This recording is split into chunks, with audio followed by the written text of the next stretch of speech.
What if I told you that the old advice to save your money is, well, completely outdated? Today, we're going to dig into a pretty provocative financial philosophy, one that claims your steady paycheck might be the very thing holding you back from real wealth.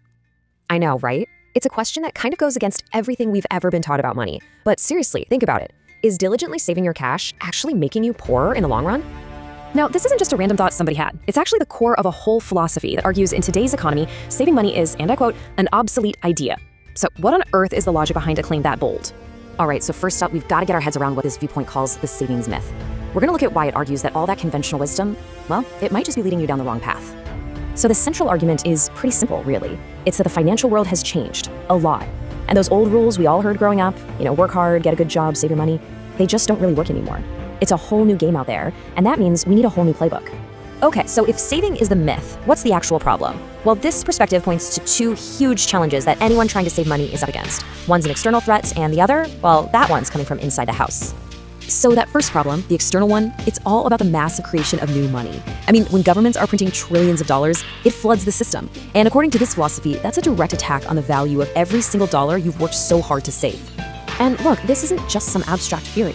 It has a real tangible impact that you can feel. That $100 bill you had just a few years ago, it just doesn't buy what it used to. It really is like your savings are a melting ice cube. That purchasing power is just shrinking away day by day. But that external threat, as big as it is only half the story. The second problem is internal. And you know what? It might be even more dangerous.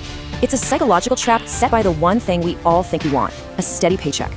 And this brings us to what is probably the most powerful metaphor in this entire way of thinking. It's this concept of a paycheck addiction, and it explains how a regular, reliable wage can actually be the biggest thing limiting your potential. So what exactly is a paycheck addiction? Well, it's a dependency on that regular income. And it makes sense, right? It feels safe. But here's the catch. That feeling of safety, it creates this deep fear of losing it. And that fear, it makes you play it safe, avoid risks, and most importantly, it kills that hunger, that drive that you absolutely need to go out and build real wealth. And you can see how this quickly becomes a trap, right? You work for the paycheck to pay your bills. That makes you afraid of not having that paycheck. And that fear keeps you stuck in the job. And then the whole cycle just starts all over again. It's this loop that is incredibly hard to break out of. So what's the end result of being stuck in this cycle? Well, according to this way of thinking, it doesn't actually make you secure. It turns you into a slave to money. You spend your life working for it instead of figuring out how to make it work for you. Okay, so that's the problem. The really crucial question is, how do you break out of that loop? The solution that's proposed isn't just a new trick or tactic. No, it's a complete fundamental shift in your mindset. It's what's called the entrepreneurial shift. And this is really the key takeaway here. We're not talking about some get-rich-quick scheme or just starting a little side hustle.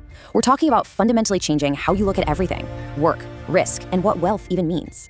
I mean, just look at the difference between the two mindsets. The employee, they're focused on job security. The entrepreneur, they're focused on financial freedom. The employee works for their money. The entrepreneur makes money work for them. One avoids risk at all costs, while the other learns how to manage risk. It's like they're running on two completely different operating systems. So the ultimate goal, the whole point of this shift, is to become what this philosophy calls a hungry, smart entrepreneur. It means you stop trading your time for a fixed amount of money. Instead, you focus on building systems, things like businesses, investments that generate wealth pretty much on their own.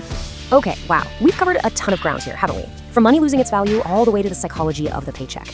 So let's kind of bring it all together now and think about what this actually means for you. So just to recap this whole philosophy, first, saving cash is seen as a losing strategy because of inflation. Second, that steady paycheck, as comforting as it feels, can be a serious psychological trap. Third, true wealth, it argues, comes from an entrepreneurial mindset, not from earning a wage. And finally, the ultimate goal is to get your money working for you, not the other way around. And all of that leaves us with one final, pretty powerful question to think about. After your bills are paid, after all the necessities are covered, who are you really working for? Is it your boss or is it yourself?